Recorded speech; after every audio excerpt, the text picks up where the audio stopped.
Beberapa hari yang lalu, ada video singkat dari Bang Arit Erwanda yang viral dibagikan netizen khususnya yang dari Kalimantan. Video ini berisikan tentang persiapan perpindahan ibu kota. Seperti apa videonya? Kita lihat sedikit yuk. First of all, gua tuh hendak bekesah. Jadi waktu itu gua acil gua nih hendak makan nasi kuning acil kintul loh. Gua nanya tuh sama bebuan gua, lu pada hendak kagak bro? Kagak, ikam aja ginjarnya. Ya sudah hai, berjalan gua kalau jalan. At least gua makan tuh delicious banar, mantuliti. Lu juga prefer makan bekacak kan guys? Keren juga ya, kalau seandainya bahasa Banjar itu dijadikan kayak bahasa ibu kota gitu kan. Dan kayaknya asik juga nih kalau kita ngebahas tentang hal-hal apa aja yang bisa kita kembangkan dalam rangka menyambut perpindahan ibu kota ke Kalimantan ini. Juga selain itu banyak yang bertanya-tanya, udah sejauh apa sih perpindahan ibu kota ini? Karena katanya ada isu bahwa perpindahan ibu kota ke Kalimantan ini gagal akibat pandemi COVID-19. Benar nggak ya isu ini?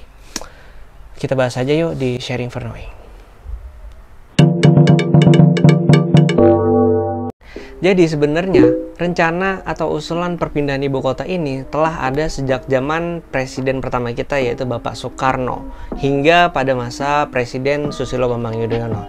Namun ini bisa direalisasikan pada zaman Bapak Joko Widodo. Ibu kota Indonesia yang awalnya dari Jakarta ini rencananya akan dipindahkan ke tempat yang baru. Dengan latar belakang perpindahan ini ada dua hal besar, yakni adalah masalah lingkungan dan overpopulasi.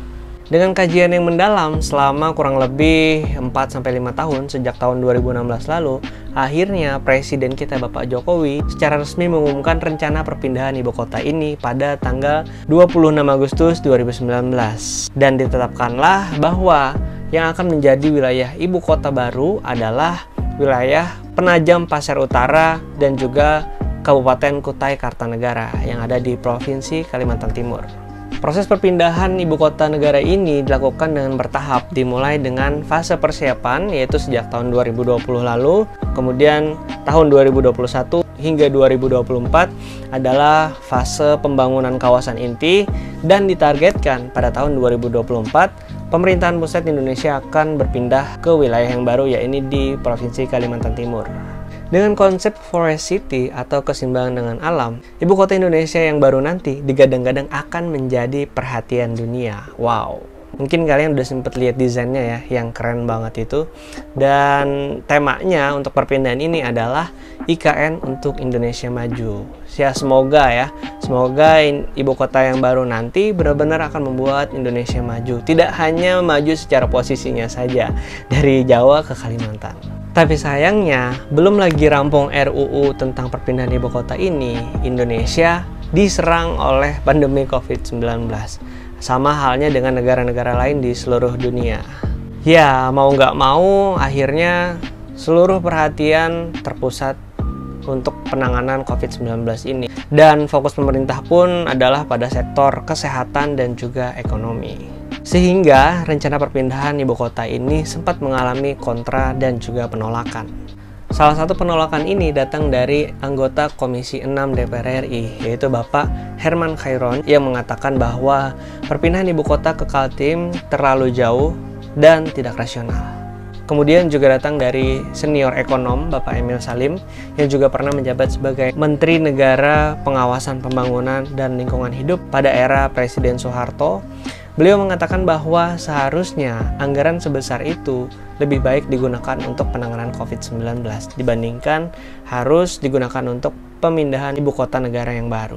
Lalu bagaimana ya kelanjutan dari proses perpindahan ibu kota ini setelah tadi mengalami berbagai penolakan atau kontra dari berbagai pihak? Apakah benar katanya pemindahan ibu kota negara ini akan batal akibat anggarannya dialihkan ke penanganan COVID-19? Ya, memang pada saat ini pemerintah Indonesia sedang fokus untuk menangani pandemi COVID-19. Oleh karena itu, banyak sebagian anggaran yang dialihkan ke sektor kesehatan dan juga sektor ekonomi. Terlebih lagi, Presiden sudah menegaskan komitmennya untuk mengedepankan keselamatan rakyat di atas apapun. Namun beruntung, mega proyek ini tidak dibatalkan oleh Bapak Jokowi. Ya, memang kita kenal ya, Bapak Jokowi ini adalah sosok presiden yang anti terhadap proyek yang mangkrak, apalagi proyek yang besar. Walaupun terbagi fokus, ternyata di balik riuhnya penanganan pandemi COVID-19, Bapak Presiden dan juga timnya tetap melanjutkan proses pemindahan ibu kota ini dan tetap mengawal prosesnya. Tapi hal ini sengaja tidak diberitakan secara besar-besaran atau gembar-gembor di media karena memang ini untuk menghindari pandangan-pandangan negatif dari rakyat yang sedang merasa kesusahan. Sehingga pemberitaan tentang pemindahan ibu kota ini memang sempat surut diterjang pandemi COVID-19. Menteri Perencanaan Pembangunan Nasional atau Kepala Badan Perencanaan Pembangunan Nasional, Bapak Soeharto Monoarfa, pada tahun 2020 lalu, setelah Indonesia diserang pandemi, sempat mengatakan bahwa mega proyek pemindahan ibu kota negara ini berstatus standby. Namun, pada 2021 lalu di bulan Februari, Bapak Soeharto kembali sempat menyinggung tentang pemindahan ibu kota ini yang akan dilanjutkan setelah pandemi COVID-19 terkendali. Ingat ya, terkendali, bukan selesai, karena memang kita nggak tahu kapan pandemi ini selesai. Walaupun mega proyek ini berstatus standby dan masih menunggu regulasi yang sah, proses persiapan secara teknis tetap berjalan. Disampaikan oleh staf khusus Presiden bidang komunikasi sekaligus juga juru bicara Presiden, Bapak Fajrul Rahman, mengatakan bahwa Presiden dan timnya tetap bekerja keras untuk mewujudkan perpindahan ibu kota negara. Walaupun Pak Jokowi secara fisik belum sempat mendatangi wilayah ibu kota negara ini, namun beliau tetap menyelesaikan problem-problem terkait perpindahan ibu kota negara ini. Artinya, di sini pemerintah menunjukkan komitmen yang kuat dalam dua sisi. Sisi pertama, keselamatan rakyat dalam penanganan pandemi COVID-19 tetap menjadi fokus utama, namun juga terhadap komitmen yang pernah dibuat sebelumnya yang bersangkutan dengan kenegaraan, kepentingan negara juga tetap dilaksanakan. Dan sebenarnya kalau kita pikir-pikir ya, tentang pandemi COVID-19 ini, sebenarnya ada hikmah yang bisa kita ambil yang berkaitan dengan pemindahan ibu kota negara baru, yaitu usai pandemi ini diharapkan menjadi titik balik perubahan kehidupan manusia, mulai dari kebersihan hingga kebiasaan hidup yang baru dan budaya kerja yang baru. Bersambutlah dengan ibu kota negara yang baru. Rencananya pada tahun 2021 ini akan dilaksanakan peletakan batu pertama pembangunan ibu kota negara yang baru oleh Presiden Republik Indonesia, yaitu Bapak Jokowi. Dan ada yang bilang bahwa katanya ini bertepatan dengan HUT Republik Indonesia pada tahun 2021. Berarti tinggal beberapa hari lagi dong ya. Kita tunggu aja ya infonya ya, semoga benar. Tapi sebelum itu, banyak banget nih yang bertanya-tanya, termasuk saya juga. Sebenarnya udah sejauh mana sih tahap pembangunan ibu kota negara baru ini?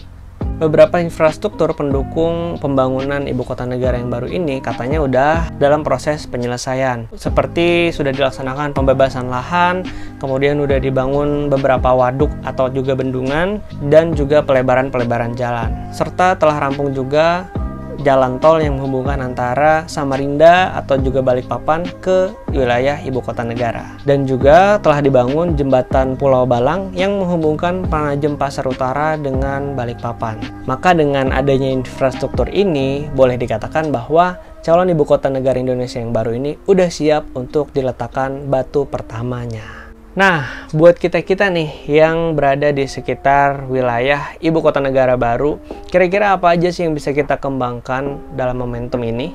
Ya, secara langsung atau tidak langsung, sebenarnya untuk kita warga Kalimantan atau yang berada di sekitar daerah pembangunan ibu kota negara baru, kita memiliki keuntungan dan kesempatan yang baik jika kita mampu memaksimalkan potensi yang ada. Potensi apa aja yang bisa kita kembangkan? Yang pertama adalah bahasa. Seperti yang dicontohkan Bang Ardit kemarin, mungkin aja ya nanti kalau pindahnya ibu kota negara ke Kalimantan, mungkin bahasa-bahasa daerah ya seperti bahasa Banjar, bahasa Dayak, atau bahasa Bakumpai dan lain sebagainya bisa mendominasi bahasa keseharian di ibu kota negara. Namun jangan sampai malah bahasa kita yang tergerus dengan bahasa pendatang. Seharusnya bahasa kita lah yang mendominasi bahasa pendatang di ibu kota negara nanti. Yang kedua, budaya. Secara etnis memang ada dua suku besar yang berada di Pulau Kalimantan, yakni suku Melayu Banjar dan juga suku Dayak. Bukan tidak mungkin jika nanti ibu kota negara pindah ke Kalimantan, maka budaya-budaya kita akan lebih menasional dan lebih dikenal, semisal acara-acara budaya, kesenian-kesenian daerah, dan kain-kain khas yang ada di Kalimantan. Semua ikut terekspos dengan adanya ibu kota di Kalimantan. Maka dari itu, maksimalkanlah potensi yang ada dari budaya-budaya kita. Yang ketiga, makanan. Mengingat makanan adalah kebutuhan primer setiap manusia, maka pendatang di ibu kota negara nanti pasti akan mencoba mencicipi dengan makanan-makanan lokal. Dengan kita bisa mempertahankan makanan lokal, maka bukan tidak mungkin suatu saat nanti, semisal soto Banjar atau makanan khas lainnya, bisa menjadi makanan khas yang populer di nasional. Dan yang terakhir adalah tentang ekonomi serta sumber daya manusia. Tentunya kita sebagai putra-putri daerah mungkin ada sebagian yang bermimpi untuk berkontribusi dalam pembangunan negara. Hal ini menjadi terbuka lebar karena posisi ibu kota negara sekarang berada dekat dengan kita. Oleh karena itu, persiapkanlah diri kalian mulai sekarang, siapa tahu mimpi kalian bisa terwujud. Dan ditambah lagi dengan perkembangan ekonomi yang akan semakin berkembang, khususnya di daerah-daerah sekitar yang ada di Kalimantan. Ini juga menjadi peluang buat teman-teman yang ingin membangun usaha atau bisnis. Salah satu keuntungannya adalah birokrasi kepada pemerintahan akan menjadi lebih cepat mengingat posisinya yang dekat dengan kita. Dan masih banyak lagi potensi-potensi atau peluang yang bisa kita kembangkan dalam rangka menyambut ibu kota negara nanti.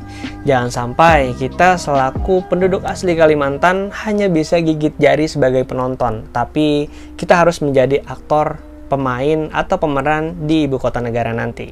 Sekian sharing kali ini, terima kasih buat teman-teman yang udah nonton. Kalau kalian suka dengan video ini, jangan ragu untuk klik like, subscribe, dan juga share ke teman-teman kalian. Jangan lupa juga untuk nyalain tombol loncengnya, biar kita ketemu lagi di video selanjutnya. Buat kalian yang punya info tambahan atau koreksi, silahkan komen aja di bawah, karena kita ada di Sharing for Knowing.